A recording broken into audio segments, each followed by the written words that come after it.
Castaways.org. Recording by Bill Young. In Search of the Castaways, or The Children of Captain Grant, by Jules Verne.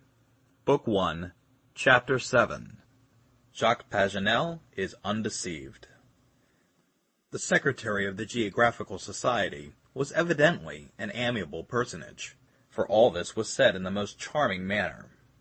Lord Glenarvan knew quite well who he was now, for he had often heard Paganel spoken of, and was aware of his merits. His geographical works, his papers on modern discoveries, inserted in the reports of the Society, and his worldwide correspondence, gave him a most distinguished place among the literati of France. Lord Glenarvan could not but welcome such a guest, and shook hands cordially. "And now that our introductions are over," he added, "you will allow me, Monsieur Paganel, to ask you a question."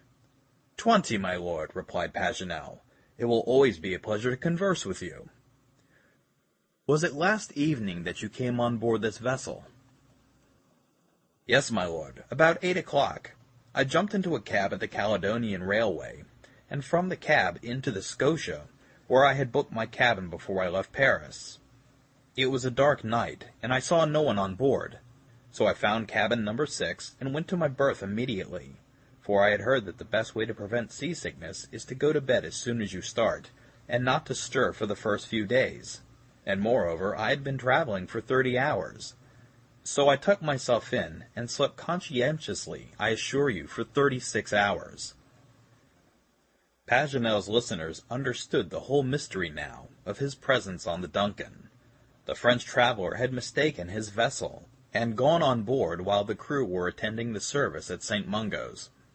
All was explained. But what would the learned geographer say when he heard the name and destination of the ship in which he had taken passage? "Then it is Calcutta, Monsieur Paganel, that you have chosen as your point of departure on your travels?" "Yes, my lord. To see India has been a cherished purpose with me all my life. It will be the realization of my fondest dreams to find myself in the country of elephants and thugs." "Then it would be by no means a matter of indifference to you to visit another country instead?" "No, my lord, indeed it would be very disagreeable, for I have letters from Lord Somerset, the Governor-General, and also a commission to execute for the Geographical Society." "Ah, you have a commission?" "Yes. I have to attempt a curious and important journey, the plan of which has been drawn up by my learned friend and colleague, Monsieur Vivien de Saint Martin.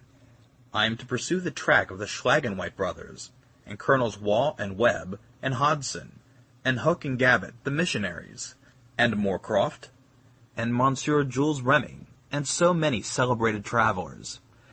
I mean to try and succeed where Crick, the missionary, so unfortunately failed in 1846. In a word, I want to follow the course of the river Yarrow Zangbao Chow, which waters Tibet for a distance of 1,500 kilometers, flowing along the northern base of the Himalayas, and to find out at last whether this river does not join itself to the Brahmaputra in the northeast of Assam. The gold medal, my lord, is promised to the traveler who will succeed in ascertaining a fact which is one of the greatest desiderata to the geography of India." Paganel was magnificent. He spoke with superb animation, soaring away on the wings of imagination. It would have been impossible to stop him as to stop the Rhine at the falls of Schaffhausen. "Monsieur Jacques Paganel," said Lord Glenarvan, after a brief pause, "that would certainly be a grand achievement, and you would confer a great boon on science. But I should not like to allow you to be laboring under a mistake any longer, and I must tell you, therefore, that for the present at least, you must give up the pleasure of a visit to India." "Give it up? And why?" "Because you are turning your back on the Indian peninsula." "What? Captain Burton!" "I am not Captain Burton," said John Mangles. "But the Scotia?" "This vessel is not the Scotia." It would be impossible to depict the astonishment of Paganel. He stared first at one, and then the other, in utmost bewilderment. Lord Glenarvan was perfectly grave, and Lady Helena and Mary showed their sympathy for his vexation by their looks. As for John Mangles, he He could not but suppress a smile, but the Major appeared as unconcerned as usual. At last the poor fellow shrugged his shoulders, pushed down his spectacles over his nose, and said, "You are joking." But just at that very moment his eye fell on the wheel of the ship, and he saw the two words on it. Duncan, Glasgow. "The Duncan! The Duncan!" he exclaimed with a cry of despair, and forthwith rushed down the stairs and away to his cabin. As soon as the unfortunate savant had disappeared, every one, except the Major, broke out into such peals of laughter that the sound reached the ears of the sailors in the forecastle. To mistake a railway, or to take the train to Edinburgh when you want to go to Dumbarton, might happen. But to mistake a ship and be sailing for Chile when you meant to go to India, that is a blunder indeed. "However," said Lord Glenarvan, "I am not much astonished at it in Paganel. He is quite famous for such misadventures. One day he published a celebrated map of America, and put Japan on it. But for all that, he is distinguished for his learning, and he is one of the best geographers in France." "But what shall we do with the poor gentleman?" said Lady Helena. "We cannot take him with us to Patagonia." "Why not?" replied McNabbs, gravely. "We are not responsible for his heedless mistakes. Suppose he were in a railway train. Would they stop it for him?" "No, but he would get out at the first station." "Well, that is just what he can do here, too, if he likes. He can disembark at the first place where we touch." While they were talking, Paganel came up again on the poop, looking very woebegone and crestfallen. He had been making inquiry about his luggage, to assure himself that it was all on board, and kept repeating incessantly the unlucky words, "The Duncan! The Duncan!" He could find no others in his vocabulary. He paced restlessly up and down, sometimes stopping to examine the sails, or gaze inquiringly over the wide ocean at the far horizon. At length he accosted Lord Glenarvan once more, and said, "And this Duncan, where is she going?" "To America, Monsieur Paganel," was the reply. "And to what particular part?" "To Concepcion." "To Chile? To Chile!" cried the unfortunate geographer. "And my mission to India? But what will Monsieur de Quatrefages, the President of the Central Commission, say? And Monsieur de Avezac? And Monsieur Cortenbert? And Monsieur Vivien de Saint Martin? How will I show my face at the séances of the Society?" "Come, Monsieur Paganel, don't despair. It can all be managed. You will only have to put up with a little delay, which is relatively of not much importance. The Yoro Zang Bao Shao will wait for you still in the mountains of Tibet. We will soon put in at Madeira, and you will get a ship there to take you back to Europe." "Thanks, my lord. I suppose I must resign myself to it. But people will say it is a most extraordinary adventure, and it is only to me such things happen. And then, too, there is a cabin taken for me on board the Scotia. Oh, as to the Scotia, you will have to give that up meantime." "But the Duncan is a pleasure yacht, is it not?" began Paganel again, after a fresh examination of the vessel. "Yes, sir," said John Mangles, "and belongs to Lord Glenarvan." "Who begs you will draw freely on his hospitality," said Lord Glenarvan. "A thousand thanks, my lord. I deeply feel your courtesy, but allow me to make one observation. India is a fine country, and can offer many a surprising marvel to travelers. These ladies, I suppose, have never seen it.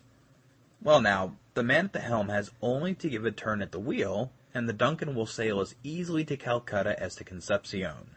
And since it is only a pleasure trip that you are—" His proposal was met by such grave, disapproving shakes of the head that he stopped short before the sentence was completed, and Lady Helena said, "Monsieur Paganel, if we were only on a pleasure trip, I should reply, let us all go to India together, and I am sure Lord Glenarvan would not object.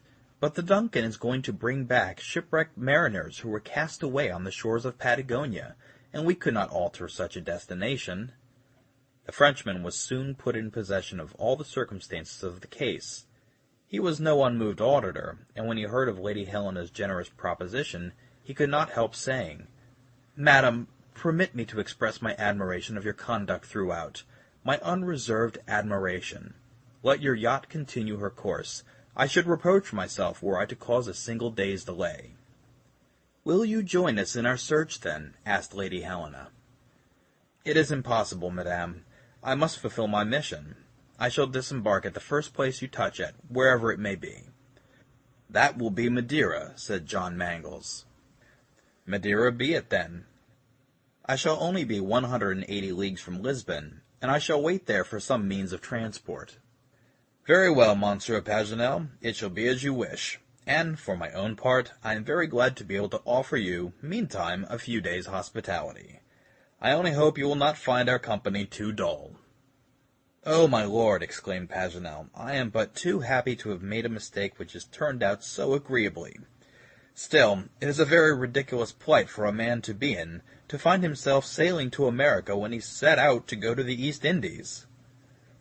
But in spite of this melancholy reflection, the Frenchman submitted gracefully to the compulsory delay. He made himself amiable and merry, and even diverting, and enchanted the ladies with his good humor. Before the end of the day he was friends with everybody. At his request, the famous document was brought out. He studied it carefully and minutely for a long time, and finally declared his opinion that no other interpretation of it was possible. Mary Grant and her brother inspired him with the most lively interest. He gave them great hope. Indeed, the young girl could not help smiling at his sanguine prediction of success, and this odd way of foreseeing future events. But for his mission, he would have made one of the search party for Captain Grant, undoubtedly. As for Lady Helena, when he heard that she was a daughter of William Tuffnell, there was a perfect explosion of admiring epithets. He had known her father, and what letters had passed between them when William Tuffnell was a corresponding member of the Society. It was he himself that had introduced him and Monsieur Maltebrun. What a rencontre this was, and what a pleasure to travel with the daughter of Tuffnell. He wound up by asking permission to kiss her, which Lady Helena granted, though it was, perhaps, a little improper. End of Book 1, Chapter 7. Recording by Bill Young.